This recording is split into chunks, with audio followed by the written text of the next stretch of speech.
नमस्कार। मैं गुलाब मीना, सह आचार्य राजनीति विज्ञान, बाबू शुभाराम, राजकीय कला महाविद्यालय अलवर। बच्चों, आज हम करेंगे बीए पार्ट थर्ड ईयर के प्रश्न पत्र फर्स्ट के अंतर्गत प्लेटो के उपादर्श राज्य की विशेषताएं या सिद्धांत संबंधी अध्ययन। इससे पूर्व की वीडियो में हमने प्लेटो के उपादर्श राज्य की कुछ विशेषताओं का अध्ययन किया था। उसी में आगे हम करते हैं नेक्स्ट विशेषताएं। फर्स्ट है सामाजिक और राजनीतिक संस्थाएं। प्लेटो सामाजिक क्षेत्र में भी मिश्रित व्यवस्था को ही पसंद करता है। यह विभिन्न तत्वों के सामंजस्य का पक्षपाती है। उसके अनुसार विवाह विभिन्न वर्गों और चरित्रों का मिलन होना चाहिए और संपत्ति निजी स्वामित्व एवं सार्वजनिक नियंत्रण में होनी चाहिए।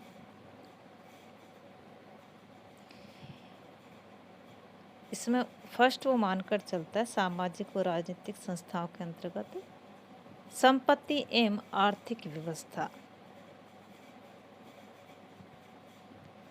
सामाजिक संस्था में राजनीतिक दृष्टि से महत्वपूर्ण संस्था संपत्ति का उपयोग और स्वामित्व रहा है। रिपब्लिक में प्लेटो ने सर्वोत्तम अथवा आदर्श राज्य की कल्पना की है। इसमें उसने संपत्ति के साम्यवाद को स्वीकार करते हुए व्यवस्था रखी है। वो इस प्रकार है कि मित्रों का सब वस्तुओं पर समान अधिकार होता है। वो संपत्ति स्त्रियां एवं बच्चे सबके समझे जाते हैं तथा व्यक्तिगत संपत्ति बिल्कुल न होने के कारण मेरे तेरे का भाव मिटकर संपूर्ण राज्य तन मन से एकता का अनुभव करता है। लॉज में मानवीय दुर्बलताओं को ध्यान में रखते हुए प्लेटो अपने द्वितीय श्रेष्ठ राज्य में अर्थात उपादर्श राज्य में व्यक्तिगत संपत्ति और परिवार दोनों की अनुमति देता है। उसकी संपत्ति व्यापार से प्राप्त न होकर भूमि से प्राप्त होने वाली है। वह इस संपत्ति में मकान और भूमि को गिनता है। इन पर निजी स्वामित्व की अनुमति देते हुए वह संपत्ति के प्रयोग और उसकी मात्रा को निश्चित कर देता है। इस संबंध में स्पार्टा की तात्कालिक व्यवस्था का अनुसरण करते हुए वह राज्य की जनसंख्या 5040 निश्चित करता है और चाहता है कि भूमि का सभी नागरिकों में समान वितरण हो। इस प्रकार भूमिगत संपत्ति का सामाजिकरण का वो पक्षधर है।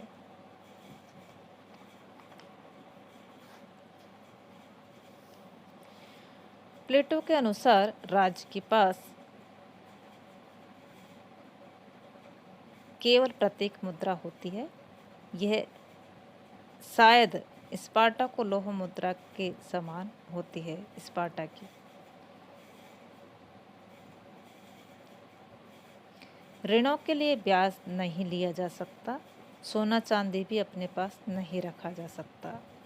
प्लेटो नागरिक के संपत्ति संबंधी स्वामित्व पर हर तरह की पाबंदी लगा देता है।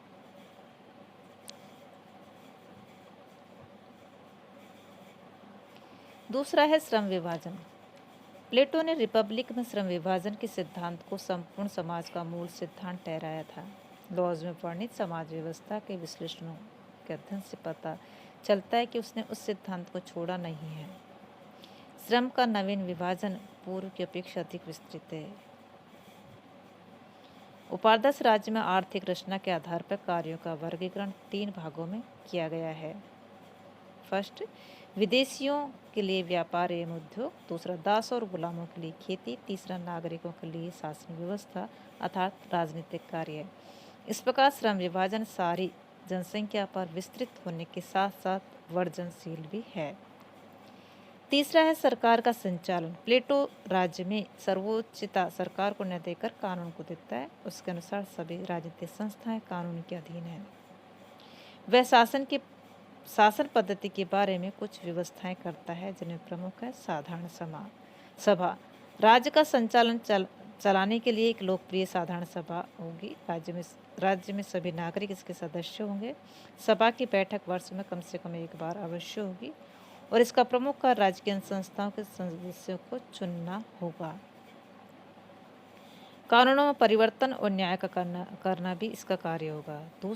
दूसरी व्यवस्था सलाहकार बोर्ड। राज्य में सलाहकार बोर्ड भी होगा। इसके सदस्यों की संख्या 37 होगी जिनका चुनाव साधारण सभा करेगी। तीसरा, प्रशासनिक परिषद राज्य में सलाहकार बोर्ड के आदेशों को क्रियात्मक रूप देने वाली और वास्तविक रूप से शासन करने वाली एक अन्य संस्था प्रशासनिक परिषद होगी। इसके 360 सदस्य होंगे। प्रशासनिक परिषद के कुछ प्रमुख कार्य हैं, जैसे पहले 2 वर्गों में स्थानीय बाजार की देखभाल करने वाले अधिकारियों की नियुक्ति, सैनिक वर्ग द्वारा 3 सेनापतियों का चुनाव, तीसरा, राज्य को हानि पहुंचाने वाले व्यक्तियों के विरुद्ध मुकदमे सुनना, यदि कोई कानून बदलने की आवश्यकता हो तो सहमति देना, विदेशियों को सामान्य निर्धारित अवधि से भी अधिक रहने की अनुमति देना। इन प्रशासनिक संस्थाओं के अतिरिक्त प्लेटो ने स्थानीय शासन के लिए अन्य संस्थाओं, पदाधिकारियों और उनके कार्यों का भी उल्लेख किया है। नेक्स्ट है न्याय का प्रशासन। प्लेटो उपादर्श राज्य में न्याय प्रशासन के लिए 4 प्रकार के न्यायालयों का वर्णन करता है। स्थायी पंचायत न्यायालय, जो आपसी झगड़ों का निपटारा करेंगे। दूसरा, क्षेत्रीय न्यायालय, राज्य के 12 क्षेत्रों के लिए क्षेत्रीय लोगों में चुने जाने वाले न्यायालय अपने अपने क्षेत्र के निवासियों की व्यक्तिगत झगड़ों का फैसला करेंगे। तीसरा, विशेष चुने हुए न्यायाधीशों का न्यायालय, इसके न्यायाधीश प्रशासनिक अधिकारियों द्वारा चुने जाएंगे। ये संपूर्ण राज्य के व्यक्तिगत झगड़ों के बारे में फैसला करेंगे। चौथा, संपूर्ण जनता का न्यायालय, साधारण सभा स्वयं इस न्यायालय का कार्य करेगी। राज्य के प्रमुख तथा राज्य संबंधी सभी झगड़ों का अंतिम निर्णय यही होगा। नेक्स्ट है स्थानीय प्रशासन। अपने 5040 की जनसंख्या वाले राज्य में प्लेटो स्थानीय शासन की भी व्यवस्था करता है और बताता है कि नगर में 2 प्रकार के अधिकारी होंगे, नगर निरीक्षक और बाजार निरीक्षक। ग्रामीणों के देहातों के लिए भी वहां के लोगों द्वारा 2 वर्ष के लिए चुने हुए ग्रामीण इंस्पेक्टर होंगे।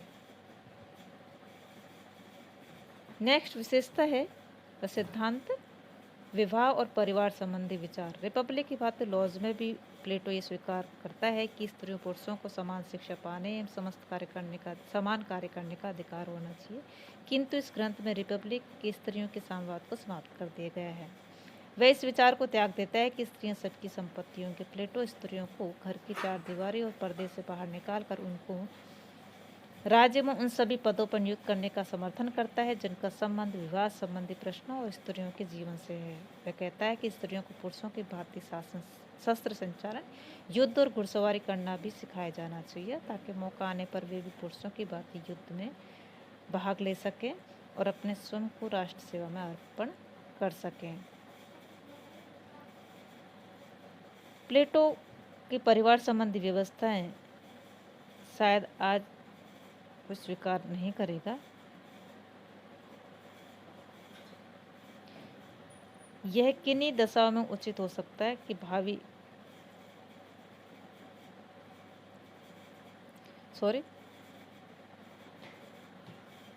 प्लेटो की योजना में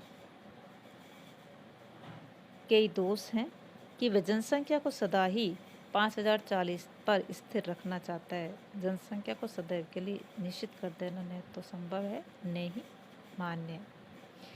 इस विषय में प्लेटो का विचार गतिशील न होकर अगतिशील एवं जड़त्व है।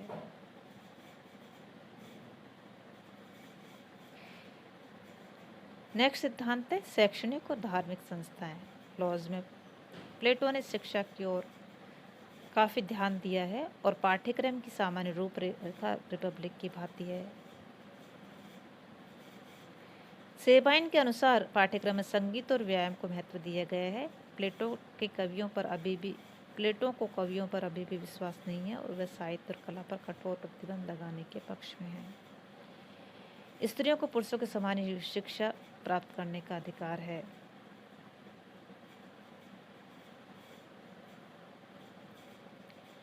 प्लेटो की धार्मिक विचारधारा जटिल न होकर सुगम है। वह नास्तिकता का निषेध करता है। उसने नास्तिकता के 3 भेद किए: देवताओं के अस्तित्व में अविश्वास, दूसरा ये धारणा कि देवता मानव आचरण से संबंधित नहीं रखते, तीसरा ये धारणा कि यदि कोई पाप किया जाए तो उसका आसानी से प्रायश्चित हो सकता है। प्लेटो ने नास्तिकता के लिए दंड की व्यवस्था रखी है। इस अपराध के लिए वह कारावास और कुछ अवस्थाओं में प्राणदंड का भी समर्थन करता है। लेकिन प्लेटो की व्यवस्था सराहनीय नहीं है।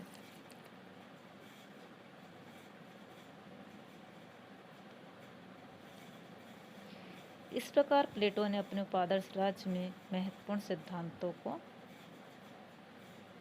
चित्रित किया है।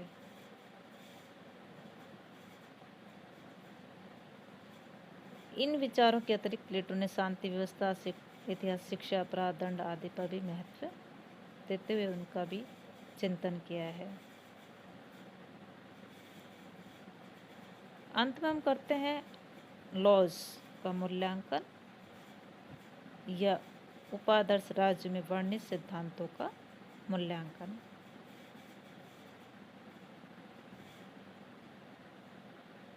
प्लेटो का शिष्य अरस्तु लॉज से प्रभावित हुआ। उसने कानून की प्रभुसत्ता, मिश्रित संविधान, राज्य के विकास, कृषि, व्यापार, शिक्षा सिद्धांत के संबंध में लॉज की व्यवस्थाओं का अनुसरण किया या उनसे प्रेरणा ली। प्लेटो ने उपादर्श राज्य में विभाजित राजसत्ता के सिद्धांत का प्रतिपादन किया। उसके अनुसार राजसत्ता यदि एक हाथ में केंद्रित होगी तो उत्तम शासन की स्थापना नहीं हो सकती।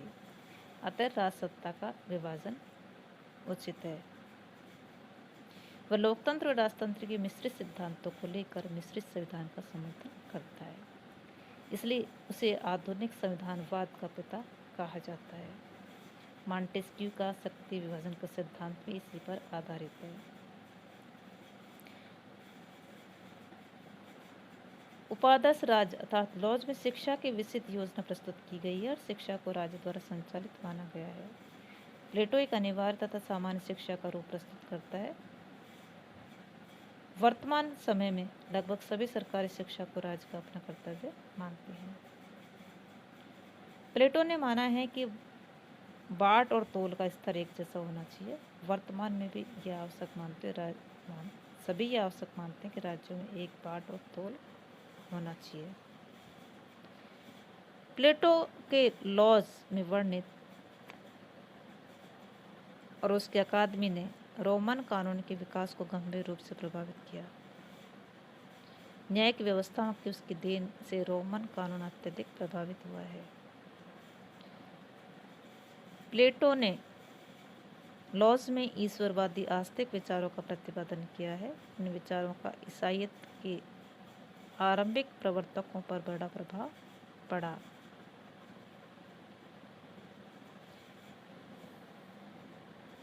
इस प्रकार प्लेटो का उपादर्श राज्य का अपना महत्व और कुछ देन है और उनके कुछ विचारों का अभी भी महत्व है। आज के लिए इतना ही। धन्यवाद।